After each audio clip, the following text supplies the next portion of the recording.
Welcome to episode 1987 of Love Serve Care. Today's episode, let's talk about yard work. What? Yard work. How does this relate to anything? How does this help me with my speaking business? How does this help me with my HR? How does this help me with my team sport? How is this going to help me, Alex? Well, it's simple. Because for the past week and some change, my wife and I have been building out a garden in our backyard and expanding them. We have a couple of boxes already. I forget what the garden boxes already, and we decided that we're gonna carve out a space, build out a fence, build a gate, and let me tell you, that has been a process. It's been obviously a lot of dirty work, literally dealing with the dirt, scooping and scraping the ground to remove as many weeds as possible, putting a weed barrier down, getting the fencing, getting scratched up, getting plenty of cuts, then cutting the actual wood, painting it, letting it dry, sitting in place, measuring, all the things that drive me crazy because my mind is not that focused in the sense of long project here, this and that, and then I kind of have to check myself like, yeah, it is. You do this all the time. Right now you are building a garden box of a book.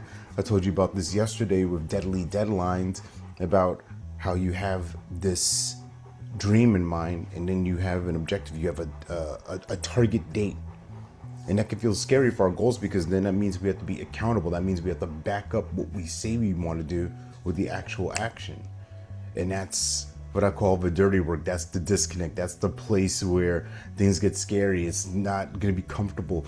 There's so much to do. In this case of the physical garden boxes, just the exhaustion level of standing, squatting, positioning your body's wrong, hands hurting from painting, wrists sore, all that and above. But the finished product, we're not there yet, but we get to experience a little bit of it. Me and my wife and I, we set our chairs to the inside of it, and just let the cool breeze hit. Right, the sun was beaming on us. We were having a lovely conversation, and that is the reason why we did this. Right, just to have this space, this serene part of our world, because it can get crazy sometimes with the kids, with different appointments to go to, this and that, here and there. And it's nice to just be able to sit still for a minute, and you get that from what you intentionally design, what you intentionally create. So I gotta ask you the question, what are you building? What are you creating? And who's it gonna benefit? Remember, you're born to live your life in abundance. You're the master of your future. You control your freedom, and you have complete dominance of your thoughts, your emotions, and your habits. Take care. God bless. Stay blessed.